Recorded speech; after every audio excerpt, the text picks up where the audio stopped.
पचोल भन्छन् है योलाई चाहिँ पचोल पचोल हामी चाहिँ काँचो मासु भन्छौँ यो कसरी सन्चो गर्छ त्यसले सन्चो गर्छ त्यस्तो पार्दैन काँचो मासु भनेको चाहिँ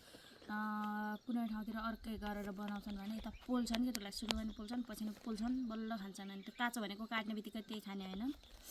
यस्तो बनाएर खान्छन् त्यही भएर यसले बिसन्चो गर्दैन सन्चो गर्छ ल धन्यवाद एउटा चाहिँ खानुहोस् त कस्तो हुँदो रहेछ पहिलोचोटि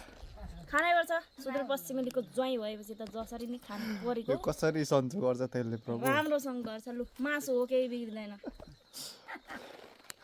ल पहिलोचोटि ट्राई गर्दैछु ट्राई गर्न मन लागेर तर म यदि सन्चो भएन भने चाहिँ पहिले नखाएको बेला त सन्चो गर्दैन होला नि त त्यस्तो गर्दैन त्यो एउटा पिसले के गर्छ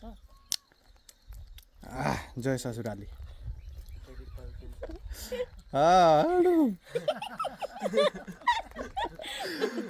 कसरी खाउँ त मान्छेले खाइसक्यो होइन मिठो भयो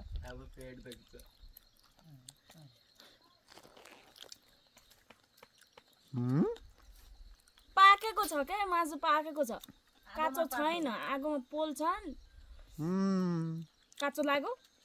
लागेन काँचोको स्वादै आएन त अनि के भनेको त यसरी खान्छन् कति बनाउँछन् आज हामी यति भएर मात्र हो काँचो मासु भन्नु मात्रै रहेछ काँचो मासुको गन्ध आएन यस्तो खान त उयो खान ल मिठै लाग्यो हौ मलाई